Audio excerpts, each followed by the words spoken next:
Morning, everyone. Welcome to today's edition of AM Minnesota. We've got a terrific program coming your way today. Kathy Oftedal has made the trip from Waseca to join us today in our studios. She's with the Waseca Garden Club. They're having their garden walk, their annual garden walk. It's taking place on Sunday, August 7th from 1 until 5, rain or shine, it says here, rain or shine. All locations are free and open to the public, so this is not a fundraiser. No. You just do this because you love gardening and you want to show off your gardens. Yes, and we're a social service organization, and this is the way that we contribute to the community. Well, that's cool. And you told me before we hit the airwaves, you've been doing this, not you necessarily personally, but the Waseca Garden Club has been doing this for a quarter century. Over 25 years, yes, we have. It's really a wonderful organization. We have about 25, 30 very active members in our group, and the community has been very supportive of us, and these homeowners have volunteered to be open to the general public. Do you have officers in your organization? Yes, we have a full slate of officers. You must be one of them. I have a past president, but I don't have an office right now. Well, there you go. Cheryl Forrest is listed here, Pat Forshee, they are officers too? Yes, they are. Okay. Cheryl is our president. You have dues? $5 a year.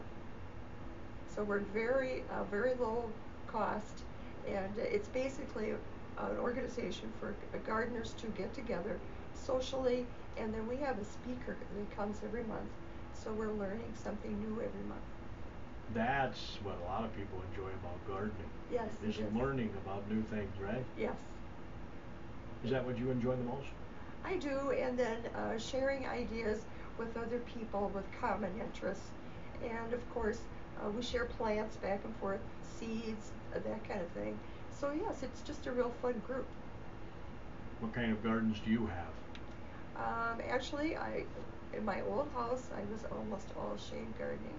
Now in my new house, it's sun, so it's a totally new environment for me. So it's been a lot of fun to choose new plants and to have things that flower, to have cut garden. It's really quite nice. Do you miss the shade? I do when it's hot like this, but you compensate for it. So. Do you miss the plants that you used to have in the shade? Because obviously the ones that are in the shade typically don't grow in the sun. Right, yes.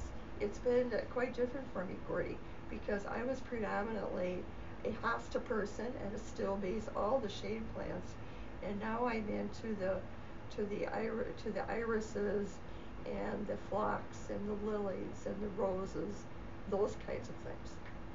So it's been quite a learning experience for me. Have you done any vegetable gardening?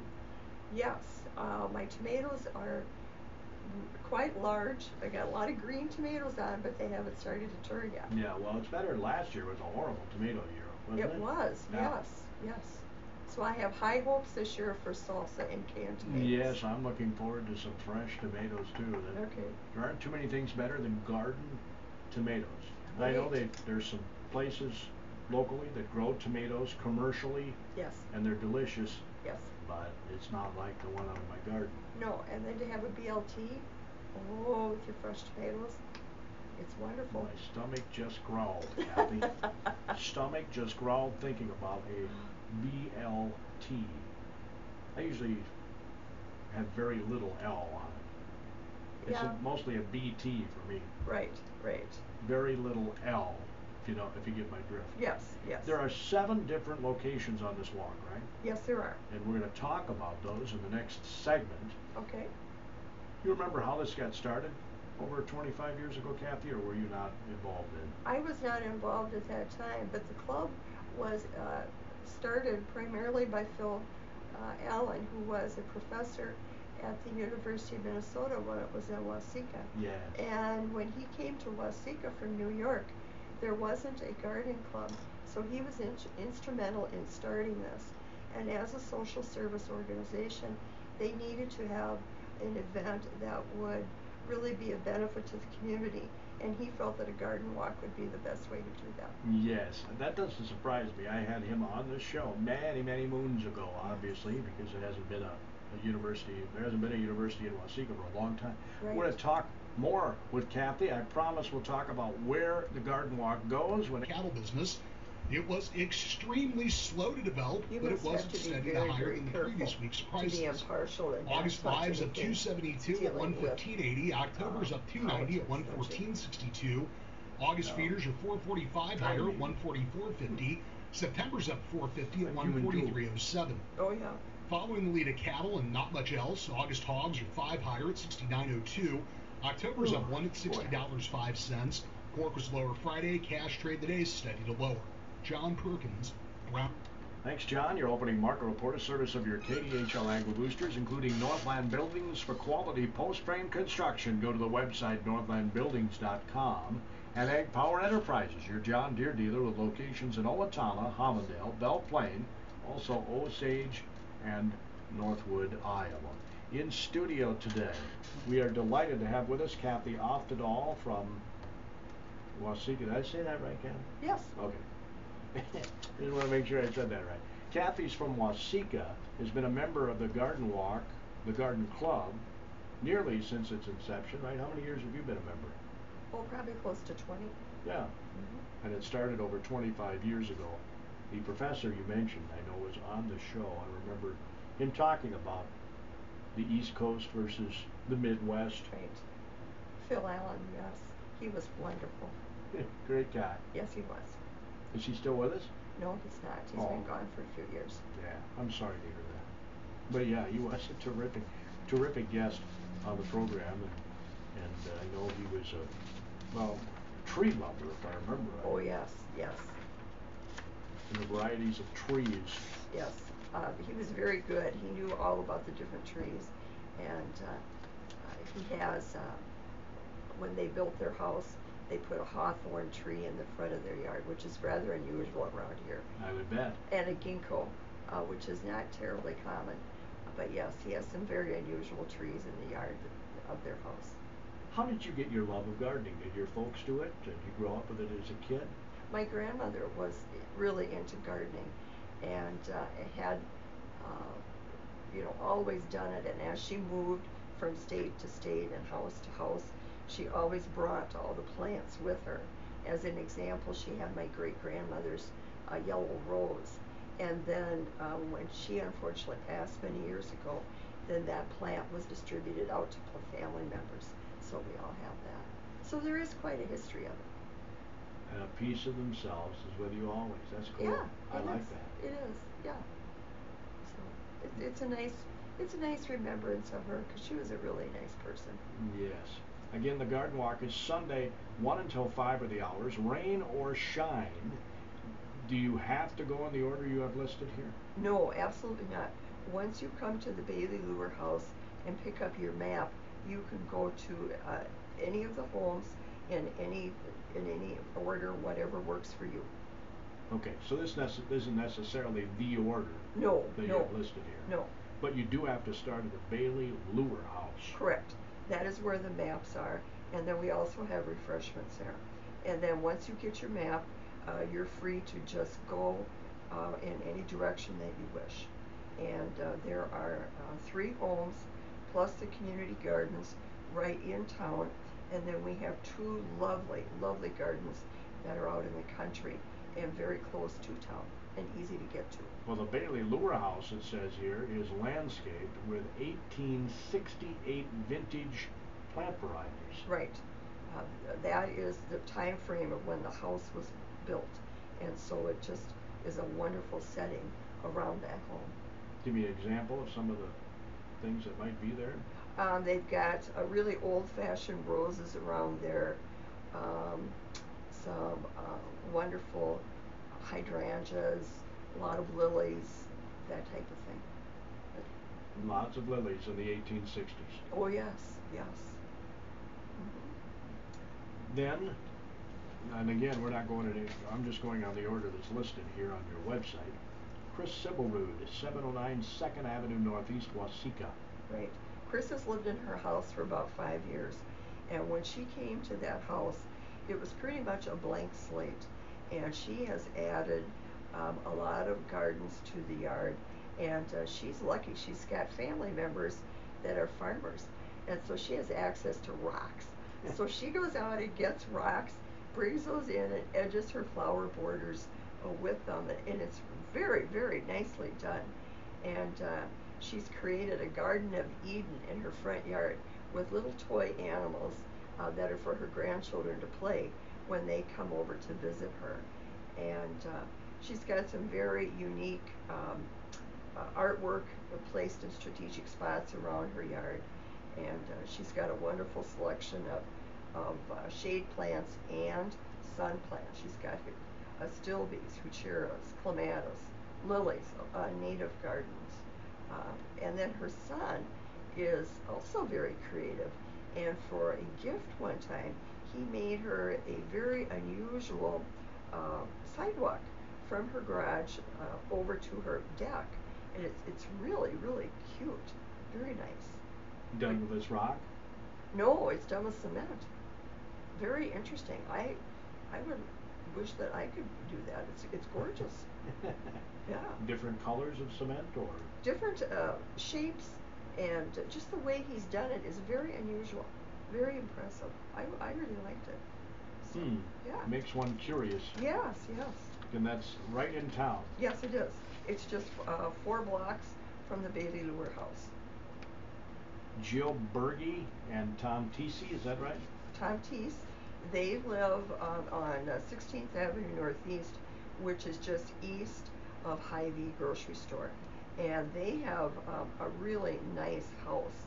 And when you drive up to their home and get out, you see a lot of wonderful sun-loving plants in the front yard, a lot of color. And then you walk up just a slight incline into the backyard. And once you're in their backyard, it is totally private. There are large shrubs around the backyard, and you literally don't see the neighbors. And they've got quite a large patio in the back that they've created. So no physical fencing, the shrubbery is the fencing. Just the shrubbery. And they've got a big fire pit in there. They love to have friends over and have s'mores and barbecues and cookouts and stuff back there. And they have got some wonderful shade plants in the back. And Jill likes to create, or collect rather, chickens and frogs. So she has quite a few, decorative chickens and frogs placed in different places. It's kind of fun to see them and spot them. And then Tom is really big into the barbecuing, and he has 3 big grills. And they've done quite a creative thing how they've set up these 3 grills, so it's really easy to grill meat, and it's really very, very creative. So is this on the outskirts of town? This is right behind it's on the north edge of town, right behind Hy-Vee. Okay. Sue and Jerome Stangler, 4150 120th Street, so it's obviously out in the country. Yep, out about 2 miles on a tar road. And as you drive up to their house, they have this driveway that is got lined with mature oak trees on the north side. It's just a very dramatic way to come into their farmstead. And their farmstead looks just like a park in there. Very well groomed. It's just beautiful. And they've got flower gardens sprinkled around. They've restored an 1860s barn that is very, very well done. They have a large family, and they've had quite a few wedding receptions in their barn, and graduations and other parties. And they do not use any chemicals out there. They are trying to they are as natural as possible, and they have quite an apple orchard. They grow over 30 varieties of apples, and they also have 2 new pear trees. And Sue is trying to manipulate the pH of the soil to produce blemish-free apples. So that's very interesting, and she can provide a lot of information on that. They also have some berries too, some bushes. Yeah. That sounds interesting. Yes. In that 1860s barn. Yes, yes. You probably know that gardening is the #1 hobby. It is, yeah, with everyone, yeah. You know, and it's a wonderful opportunity to get, not only to improve the value of your home, but also to meet your neighbors. It produces, or helps to produce, safer neighborhoods, because we're all outside, we're aware of each other. So if there's something unusual going on in our neighborhoods, we're going to spot it and we can alert the authorities to it. So it's a good help to the community as a whole. Yeah, somehow I think we're all created to work in the soil. I think so too, yeah. I can't say I'm good at it, because I'm not, but I enjoy it. Good. And that is the important thing. I mean, I enjoy getting my hands in the soil.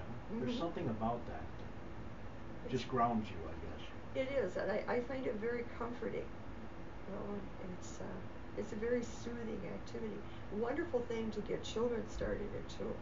You know, just to give them marigold seeds in the spring. You know, marigolds will always grow. They grow real quick. Or radishes, another good one. Lettuce. Well, here's an interesting story. Yesterday I was at the Laker game with Montgomery here in Faribault. Okay. And the gentleman sitting to my right, and I'm assuming this is his grandchild, gets done eating the popcorn. He's got a few popcorn seeds in his hand, and he goes to his grandpa, "I want to plant these." Oh, wonderful. The popcorn seeds. Uh-huh. And his grandpa says, "Well, I don't know if those will grow, right. you know, but we'll certainly give it a try." Sure, sure. Absolutely. Always encourage children. Always. Yes. My grandson likes to plant green bean seeds in the spring, and with his mother, and so he likes to be in the garden too. It's very good. Teaches them a lot of things. It does. Teaches them patience. Teaches them to to value the earth, and to how to prepare the soil, and to be good stewards of our environment. And about the miracles. Yes. That happen every day. Yes, yes. From a small seed, it grows into a plant. Isn't that just a miracle, don't you think? It is. Yes, it's a rebirth every year. It's just unbelievable. Some of the other homes, let's see here, Tracy Kolfensky and Rich Ristow, is that right? Yes. And in Janesville. Right. And Rich has a dairy farm, and so Tracy has access to all this wonderful, rich, organic mulch. She does not grow vegetables, but she grows huge, huge flowers, you know, because she mulches her garden with this wonderful organic mulch, and everything grows beautifully with a lot of color and a lot of size. And they have a wide variety of plant material. They have rhododendrons, lilies, roses, shrubs, and all kinds of annuals. And then Rich, if Tracy is in need of additional rocks or boulders to put around a new flower border, he goes out in the field with his tractor, and he'll bring home literally huge boulders and put some wherever she wishes. And they work together, and they're quite a dynamic team together. Yeah, well, he probably doesn't mind getting the rock out of the field. No, it's very helpful for him too. And you know, to see it go to good use is a good thing too. Right. Yeah. Yes. Pat and Steve Forshee, 710 5th Street Southwest, back in town in Waseca. Right. They moved to their house about 40 years ago, and started with a blank canvas, and Pat has been slowly transforming their yard with gardens all this time. She became interested in gardening from her mother and her grandmother, who were big gardeners. And Steve is quite actively involved also. In last year, Steve and their son and some friends built Pat a gardening shed in the backyard, a potting shed, and it is so cute. It's even got a little porch on it, and they finished off the inside with knotty pine. It's just cute as the dickens, and she will have that open for people to peek in that on the garden walk.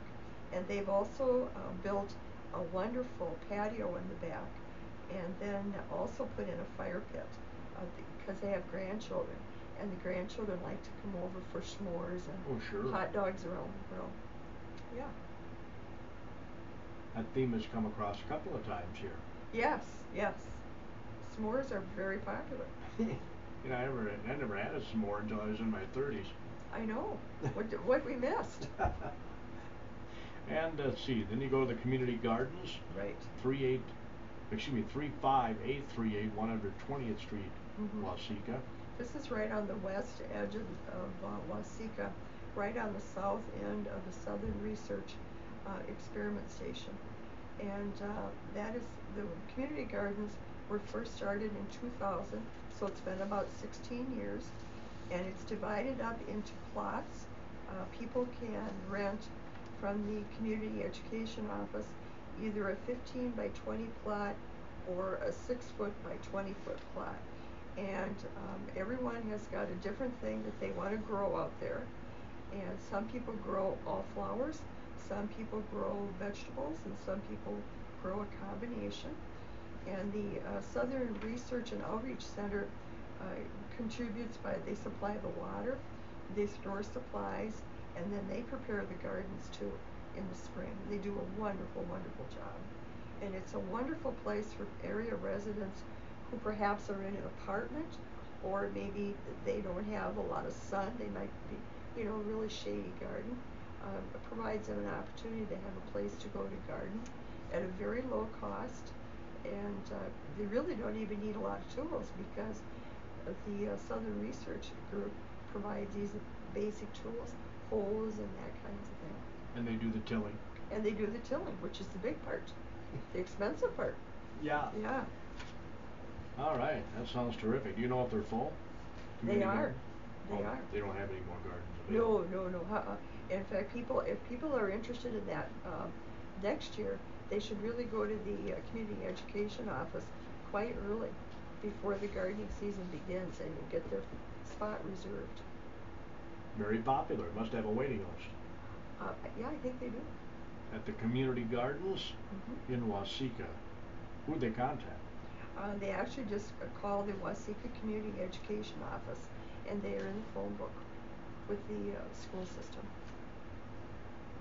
So again, this is on Sunday. It's from 1 until 5. It's absolutely free, and it's rain or shine. Of course, it's all outdoors, right? Absolutely, yes. And when they come to the Bailey Lure House, they'll get their map, and then they'll have some lemonade and some cookies. And then off you go. In fact, I guess you wouldn't have to go to all these sites either if you didn't want to. If you don't have time, you can certainly do that. The website has a little bit of a rundown of all of the gardens, yes. Right? Highlights of the gardens. Yes, the list and the addresses and so forth.